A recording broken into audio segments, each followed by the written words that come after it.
Morning. Hi, hello. Nice to meet you, and good morning. I've been Good told morning. it's 8 a.m. in New York right It now, is 8 so a.m. Yeah. perfect. So my name is Luisa Barone, and I'm a journalist for attending the School of Journalism that works in collaboration with IDMO. So first of all, could you explain me a bit better what's NewsGuard approach when it comes to tackling disinformation, especially related to the current war going on in Ukraine against Russia, please? Sure. NewsGuard's approach, unlike fact checkers, NewsGuard's approach is to use the work of fact checkers, cite the work of fact checkers, praise the work of fact checkers, but do something a bit different, and that is use the journalistic training and skills that we have to apply 9 criteria that determine the overall reliability and trustworthiness of a news site. So we apply those criteria across the board without any regard to politics. We have conservative sites and liberal sites that get green ratings, that get red ratings. It doesn't matter. What we do is we pre-bunk, in effect, by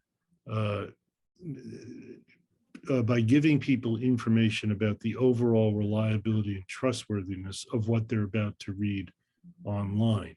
Imagine if you walked into a library and instead of books neatly arranged, instead of a librarian, there was simply a billion pieces of paper flying around in the air.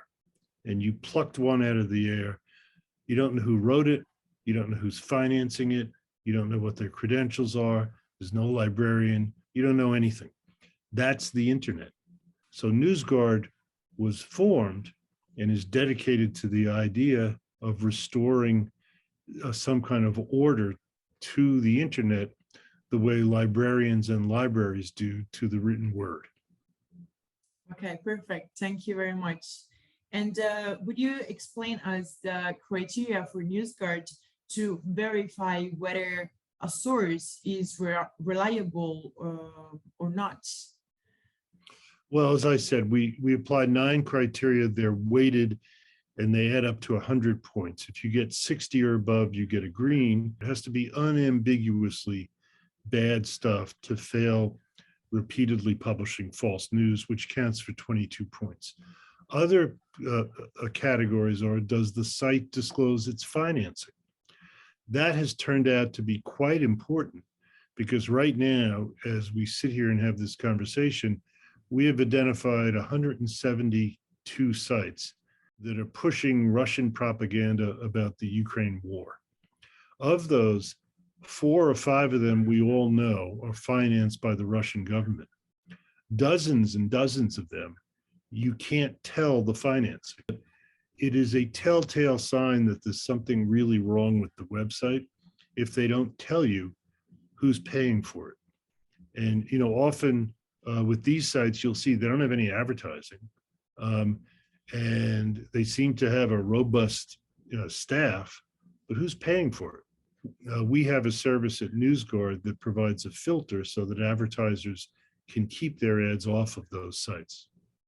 Yes, thank you very much. And talking about advertising, we know also thanks to your work, NewsGuard, that Google has demonetized websites linked to the Russian government spreading fake news. They've done a terrible job.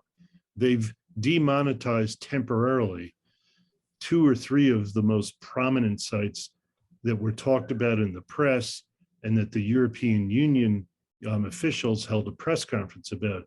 They're monetizing dozens of other sites.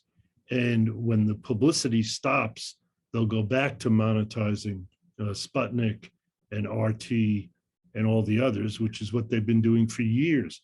They knew these were Russian propaganda sites, and they'd been monetizing them on YouTube and through the Google ad technology. So they are the principal enablers of the financing of Russian propaganda. That's what I was asking. Do you think monetizing websites is has somehow